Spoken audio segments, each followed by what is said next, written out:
Hai semuanya, assalamualaikum. Kembali lagi di video reaction saya kali ini guys. Oke, mudah-mudahan semuanya sehat selalu.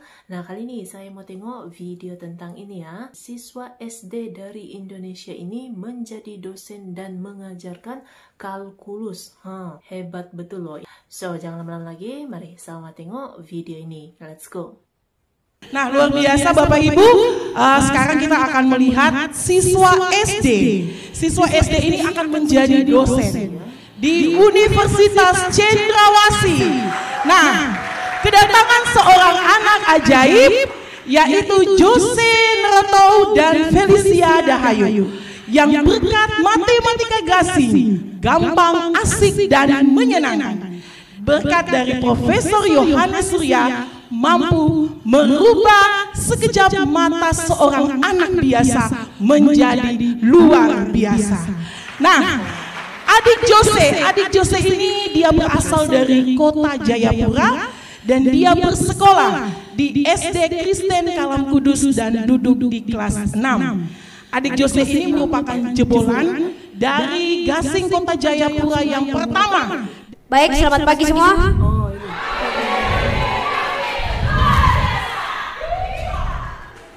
Sebelumnya saya berikan selamat pagi dulu kepada Bapak Rektor, lalu Bapak Dekan, dan Bapak Kepala Dinas Pendidikan Jayapura. Bapak Ibu kita berikan tepuk tangan. Iya. Nah, perkenalkan nama saya Jose Nerto. Dan ini adalah kali pertama saya untuk memberikan materi di depan Bapak Ibu dosen serta kakak-kakak mahasiswa sekalian.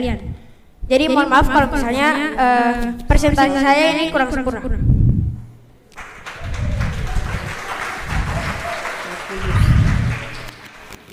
Nah, topik yang akan saya bawakan hari ini adalah kalkulus. Siapa yang di sini sudah pernah mendengar tentang kalkulus?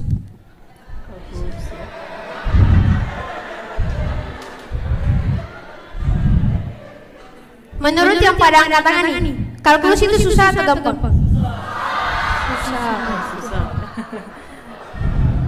Tapi hari ini saya akan meringkas kembali kalkulus dan mengubahnya menjadi mudah. Pertama, dimulai dari definisi kalkulus. Jadi, apa itu kalkulus? Nah, kalkulus ini merupakan cabang matematika yang mempelajari bagaimana suatu fungsi berubah menjadi fungsi yang lain. Contohnya di sini terdapat fungsi satu. Nah, fungsi satu ini ketika masuk ke mesin kalkulus akan berubah menjadi fungsi kedua. Dari fungsi satu. Nah, kalkulus sendiri terbagi menjadi dua jenis. Yang pertama adalah kalkulus diferensial.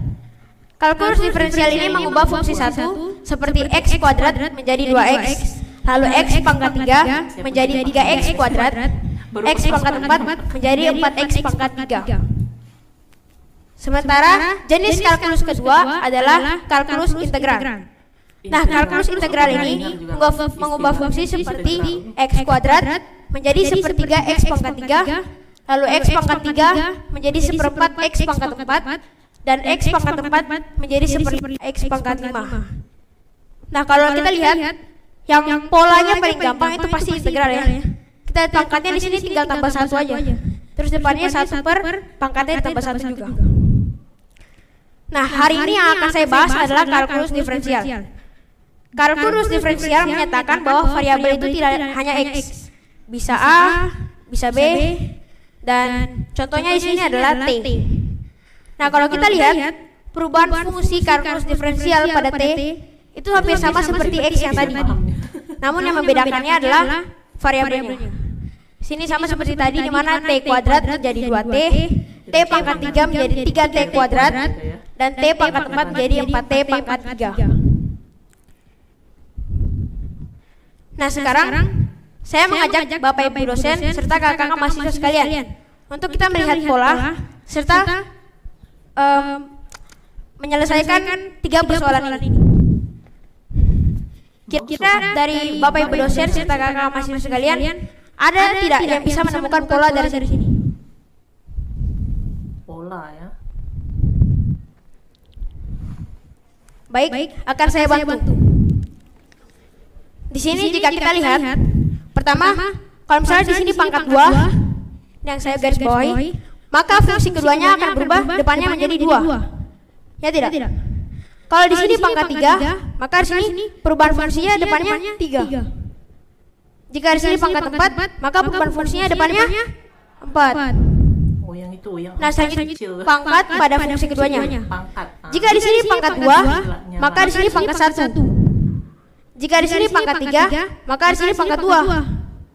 Jika di sini pangkat 4, maka di sini pangkat 3. Nah, berarti kalau T pangkat N, kita dapat simpulkan N-nya pindah ke depan sama seperti 2 yang tadi saya jelaskan.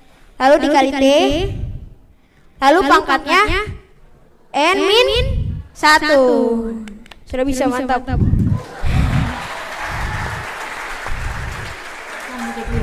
Ini adalah pola kalkulus diferensial. Nah, berarti kalau misalnya sudah tahu polanya NT pangkat N-1, kira-kira 5T itu menjadi apa? 5, ya betul sekali. Karena kan ini T pangkat 1, satunya pindah ke depan, berarti 1 kali 5T pangkat 1 min 1. T pangkat 1 min 1 atau T pangkat 0 itu sama dengan 1. 1 dikali 5 sama dengan 5. Maka di sini jadi 5. Nah, kalau begitu, kira-kira ada yang bisa tebak tidak? Kalau 5 menjadi apa? 0. Betul sekali. Karena sebenarnya 5 ini juga mengandung T. Namun ada hubungannya seperti yang di atas, di mana T-nya itu pangkat 0. Karena T pangkat 0 itu sama dengan 1. Maka di sini 0 kali 5T pangkat 0 min 1. Hasilnya menjadi 0. Memang hebat lah. Nah, secara umum turunan f atau suatu fungsi f(x) itu bisa ditulis dengan df per dx sama dengan f ketika x plus a dikurang f ketika x dibagi dengan a. Tapi jangan lupa a mendekati 0. Nah, di sini karena kita sudah tahu tadi the first principle, maka kita akan mengerjakan beberapa soal secara bersama-sama. Kita akan mencari turunan dari contoh 1, yaitu 5x menggunakan the first principle. Ini adalah gambar grafik dari 5x. Berarti di sini df per dx yang tadi f ketika x plus a dikurang f ketika x dibagi dengan a. Tapi jangan lupa limit a mendekati 0. Di sini f ketika x plus a dan f ketika x kita ganti, maka menjadi 5 dikali x plus a dikurang 5 dikali x dibagi dengan a. Tapi jangan lupa limit a mendekati 0. Di sini kita distributifkan 5 dikali x plus a, maka menjadi 5x plus 5a dikurang 5x dibagi dengan a. Tapi jangan lupa a mendekati 0. Di sini ada 5x, di sini ada 5x. Kita operasikan, maka menjadi 5a dibagi dengan a. Tapi jangan lupa limit a mendekati 0. Nah, di sini a-nya bisa kita coret karena 5a dibagi a ya. Maka di sini tersisa 5. Maka turunan dari 5x adalah 5. Nah, kita akan mencari turunan dari sin x. Ini adalah gambar grafik dari sin x. Ada lagi contohnya. Maka di sini kita tulis df per dx itu sama dengan f ketika x plus a dikurang f ketika x lalu dibagi dengan a. Tapi jangan lupa limit a mendekati 0. Di sini berarti kita ganti menjadi sin dari x plus a dikurang sin x lalu dibagi dengan a. Tapi jangan lupa limit a mendekati 0. Nah, di sini sin x plus a itu sama dengan sin x cos a, oke, ditambah dengan cos x sin a dikurang dengan sin x lalu dibagi dengan a. Tapi jangan lupa limit a mendekati 0. Oke. Sampai sini ada pertanyaan? Tidak ada. Di sini karena a-nya mendekati 0, Maka di sini cos dari A mendekati 0 itu mendekati 1. Terus sini kita bisa tulis 1. Lalu di sini karena A-nya mendekati 0, maka sin dari A mendekati 0 itu mendekati A. Maka di sini kita tulis A. Maka di sini tersisa sin X plus cos X dikali dengan A dikurang dengan sin X lalu dibagi dengan A. Tapi jangan lupa limit A mendekati 0. Di sini sin X yang ini min sin X itu sama dengan 0. Lalu A yang ini kita bagi dengan A yang di bawah, yang ini. Kita bagi. Maka di sini tersisa cos X. Maka dari sin X adalah cos X. Selanjutnya kita akan mencari turunan dari cos X. Ini adalah gambar grafik dari cos X. Maka di sini kita tulis df per dx itu sama dengan cos dari x plus a dikurang dengan cos x dibagi dengan a, tapi jangan lupa limit a mendekati 0. Di sini berarti cos x plus a itu sama dengan cos x cos a min sin x sin a lalu dikurangi dengan cos x, tapi jangan lupa dibagi dengan a dan limit a mendekati 0. Nah, tadi seperti saya bilang, ketika a-nya kecil atau mendekati 0, maka cos a mendekati 0 itu sama dengan itu hasilnya mendekati 1, maka kita ganti 1. Lalu sin a ketika a-nya mendekati 0 itu mendekati a, maka kita ganti a. Maka sini tersisa cos x min sin x dikali dengan a dikurang cos x. Nah, di sini cos x dibagi dengan a, tapi jangan lupa limit a mendekati 0. Di sini cos x dikurang dengan cos x yang di belakang, hasilnya 0. Lalu a yang ini kita bagi dengan a yang di bawah, maka hasilnya menjadi 1. Maka turunan dari cos x adalah min sin x. Oke. Nah, sekarang kita akan melihat aplikasi kalkulus dalam beberapa mata pelajaran. Yang pertama yaitu fisika. Diketahui sebuah benda dilempar ke atas dari suatu gedung dengan ketinggian benda sebagai fungsi waktu diberikan oleh persamaan y sama dengan 100 plus 20t min 5t kuadrat. Hitung ketinggian maksimum benda dan kapan benda mencapai tanah. Istilah kalkulus lah gitu ya. Di sini untuk gambaran terdapat sebuah benda. Lalu benda itu dilempar ke atas. Lalu benda itu akan jatuh lagi ke bawah. Oke. Nah, di sini saya akan memberikan sebuah bayangan. Jika contohnya di sini saya melempar sebuah benda ke atas, maka di sini kecepatannya pertama positif, lalu 0, lalu negatif. Karena kalau tidak 0 itu bendanya tidak akan mungkin jatuh ke bawah lagi. Supaya dia putar balik. Maka di sini untuk A itu V atau dy per dt itu harus sama dengan 0.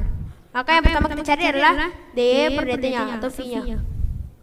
Maka dy per dt adalah turunan dari y ini, yaitu pertama turunan 100 0 ditambah dengan turunan 20t 20, lalu dikurang dengan turunan 5t kuadrat 10t. Nah, itu harus sama dengan 0. Maka di sini t-nya min 10t kita pindahkan ke sini, maka menjadi 20 sama dengan 10t. Maka kena hafal dia punya rumus. Iya, betul sekali. T sama dengan 2. Nah, di sini karena kita sudah ketahui T sama dengan 2, kita masukkan untuk mencari Y max-nya. Maka sini kita tulis Y max atau ketinggian maksimum itu sama dengan 100 ditambah 20 dikali T. Nah, T-nya kan setahu 2, berarti 20 dikali 2 dikurang 5 dikali 2 kuadrat. Hasilnya berapa? 100 tambah 20 kali 2 40 dikurang 5 kali 2 kuadrat. 5 kali 2 kuadrat sama dengan 20. Maka hasilnya jadi 100. Ya betul, 120. Nah, anggap saja satuan ketinggiannya meter, jadi kita tulis 120 meter. Ini adalah ketinggian maksimum dari benda ketika dilempar ke atas. Nah, sekarang kita akan mencari kapan benda mencapai tanah. Nah, ketika sebuah benda dilempar dari atas dan mencapai tanah, itu ketinggiannya 0, ya kan? Kan ketinggiannya 0. Maka kita harus tulis Y itu harus sama dengan 0. Maka di sini 0 kita ganti 0 yang ini, Y yang ini menjadi 0. Maka 0 itu diperoleh dari 100 plus 20T min 5T kuadrat. Di sini supaya mempermudah kita bagi semuanya dari 5. Maka di sini 0 sama dengan 20 plus 4T min T kuadrat. Maka di sini kita ubah dalam bentuk persamaan kuadrat sempurna. Maka menjadi T min 2 dikuadratkan, lalu itu istilahnya gitu dikurang dengan min 2 kuadrat berapa? 4, ya betul. Lalu dikurang dengan 20 yang ini, dikurang 20 itu harus sama dengan 0. Maka T-nya adalah, nah kita taruh sini 2 di depan, plus minus akar dari, ini kan min 4, min 20 berapa? Min 24. Min 24 pindah ke sini, maka menjadi 24. Maka di sini 2 plus minus akar dari 24. Maka sini 2. Nah, kita ambil yang positif, yaitu plus. Nah, akar 24 itu sama aja dengan 2 akar 6. Karena 2 kuadrat 4. 4 dikali 6 24. Maka di sini kapan benda mencapai tanah adalah 2 plus 2 akar 6. Nah, anggap saya satuan waktunya detik. Maka kita tulis detik. Oke. Nah, sekian presentasi saya. Belum. Bagus penyampaiannya. Jadi yang tadi yang seterus gitu ya. Oke. Kesimpulan dari pembelajaran kita hari ini adalah kalkulus itu dapat dipelajari dengan mudah. Lalu kalkulus itu meningkatkan pola pikir dan mempunyai aplikasi yang sangat luas. Hal yang terakhir, penting bagi anak seperti saya untuk mempelajari kalkulus untuk meningkatkan logika berpikir mereka. Oke, tepuk tangan yang meriah buat Jose. Oke guys, setelah dia videonya ini adik Jose nih ya, siswa SD kelas 6 dari kota Jayapura, Papua, Indonesia lah ini. Tengok dia punya penerangan tadi, memang sangat lancar, penyampaiannya sangat bagus sekali. Mengajarkan kalkulus gitu kepada mahasiswa-mahasiswi. Banyak gitu ya, anak-anak kecil Indonesia ini yang sangat pintar dalam matematika gitu ya. Bahkan cabang-cabangnya juga seperti kalkulus ini banyak gitu. Anak-anak kecil daripada Indonesia yang sangat pintar-pintar gitu. Luar biasa sekali, terbaik. So, terima kasih banyak sebab kamu sudah menonton video ini. Jangan lupa untuk subscribe, like, komen, dan juga share ya. Kita bertemu lagi di video reaction saya yang seterusnya. Assalamualaikum.